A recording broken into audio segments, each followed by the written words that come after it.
अब कार्यक्रम को आगे बढ़ाता हूं और जो नौजवान ललितपुर उत्तर प्रदेश से हमारे बीच आया है उसको बुलाना चाहता हूं। पंकज पंडित एक ऐसा नौजवान कलमकार, एक ऐसा नौजवान कवि, जब आपको कुछ कहेगा तो आपको लगेगा कि देशभक्ति के दिन 15 अगस्त के दिन उसका चयन करना बहुत अच्छा रहा। बस इनके बारे में यही कहना चाहता हूं। कहीं दिनेश रघुवंशी लिखते हैं कि नियम सब टूट जाते हैं, चलन की सुध नहीं रहती, मन जब मन से मिलता है तो मन की सुध नहीं रहती, और परिंदे पंख पाकर के जब भी पहली बार उड़ते हैं धरा को भूल जाते हैं, गगन की सुध नहीं रहती।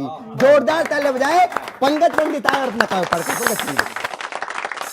सूर्या समाचार के माध्यम से समस्त देशवासियों को स्वतंत्रता दिवस की बहुत बहुत शुभकामनाएं, और प्रणाम करता हूं उन भारत माता के बेटों को जिन्होंने हंसते हंसते अपने प्राणों की आहुति दे दी, मगर हिंदुस्तान के स्वाभिमान पर कभी आंच नहीं आने दी।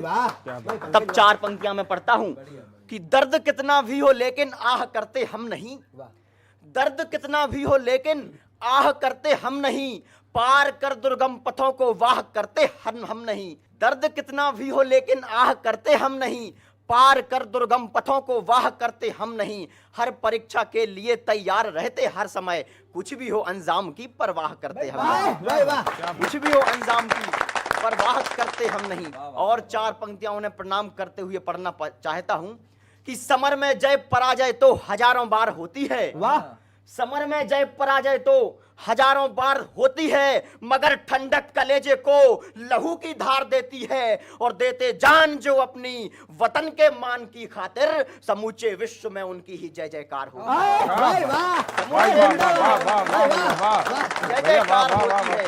और 4 पंक्तियां देशवासियों को पढ़ना चाहता हूं, सुनाना चाहता हूं कि विश्व पटल के मानचित्र पर भारत का सम्मान रहे, विश्व पटल के मानचित्र पर भारत का सम्मान रहे, जाति धर्म से ऊपर उठकर अपनी एक पहचान रहे, और हिंदू मुस्लिम सिख ईसाई चाहे मजहब हो कोई, 1.25 अरब के दिल में केवल जिंदा हिंदुस्तान, 1.25 अरब के दिल में केवल जिंदा हिंदुस्तान रहे। और कुछ पंक्तियां युवाओं को समर्पित करता हूं कि हाथ शत्रु पर उठे तो वज्र सी टंकार हो। वाह वाह। हाथ शत्रु पर उठे तो वज्र सी टंकार हो, गुंजित धरा से गगन तक तेरी हुंकार हो, गुंजित धरा से गगन तक तेरी हुंकार हो। और मैं वचन एक मांगता हूं आज इस तरुणाई से, हो तुम्हें जब भी मोहब्बत देश पहला प्यार, हो तुम्हें जब भी मोहब्बत देश पहला। और अभी धारा 370 खत्म हुई। मैं 4 पंक्तियां उन जयचंदों से कहना चाहता हूं जो सोचते थे कि धारा 370 का हटाना मुश्किल ही नहीं नामुमकिन है। उसके बाद एक नई एकदम कविता में पढ़ता हूं। मैं उनसे कहना चाहता हूं कि कभी मुलायम को भी पंकज पत्थर होना पड़ता है। कभी मुलायम, नेता से मत समझे मुलायम मतलब मुलायम। कभी मुलायम को भी पंकज पत्थर होना पड़ता है, कभी उर्वरा धरती को भी बंजर होना पड़ता है, और खेल निराले जाने क्या क्या सुबह शाम अनहोनापन, महलों को भी भूचालों में खंडर होना पड़ता है। भाई क्या बात है। मैं कविता पढ़ता हूँ। कश्मीर की स्थिति क्या थी धारा हटने से पहले कि तनमन दोनों थे घायल, पर होंठ कभी ना खोल सके, जन्म दिया जिस माँ ने हमको उसकी जय ना बोल सके, आखिर थी क्या मजबूरी हम जिसके चलते मौन रहे, हाथ बांधकर रणभूमि में खड़े हमेशा द्रोण रहे, बल होने के बावजूद प्रहार नहीं कर पाते थे, केसर की घाटी से हम प्यार नहीं कर पाते थे, केसर की घाटी से हम प्यार नहीं कर पाते थे, केसर घाटी थी वो केसर की पर मिर्च सरीखी तीखी थी।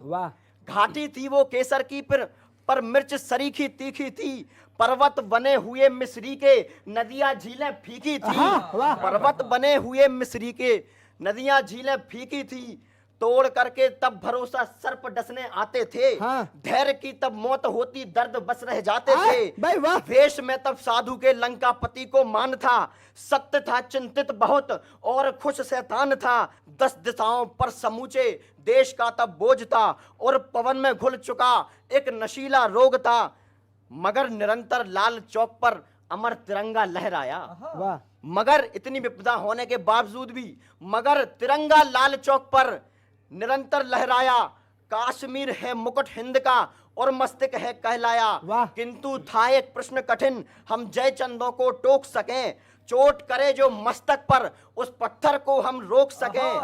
पर मस्तक, वो कश्मीरी मस्तक, वो मस्तक अब तक था सूना, कोई श्रृंगार नहीं था। रौली चंदन और फूलों का कोई हार नहीं था। होली ईद दिवाली का त्योहार नहीं होता था जी, हम चूम सके वो मस्तक इतना अधिकार नहीं होता। भाई वाह, चूम सके वो मस्तक इतना अधिकार नहीं होता था जी। किंतु जो परिवर्तन आया, वो परिवर्तन अंतिम पंक्तियों से सुनिए। किंतु षड्यंत्रों का पिंजरा, किंतु षड्यंत्रों के पिंजरों से पंछी आबाद हुआ, नाग फांस में राम लखन। किंतु षड्यंत्रों के पिंजरों से पंछी आबाद हुए, नाग फांस से लखन राम अब देखो आजाद हुए। फिर से केसर बोएंगे, फिर से केसर बोएंगे हम कश्मीरी घाटी में, फिर से केसर बोएंगे बम विस्फोटों की घाटी में, और वंदे मातरम गूंजेगा अब कश्मीरी घाटी में। वंदे मातरम गूंजेगा अब कश्मीरी घाटी में। और अंतिम 4 पंक्तियां एक संदेश स्वरूप युवाओं को समर्पित करता हूं कि दुनिया थर थर थर्रा जाए, दुनिया थर थर थर्रा जाए, तुम ऐसी ललकार बनो, बासंती चोले में रंगकर एक नया अवतार बनो, और 70 वर्षों कायर बनकर जीने से तो अच्छा है फौलादी तुम 23 बरस के भगत सिंह सरदार बनो। फौलादी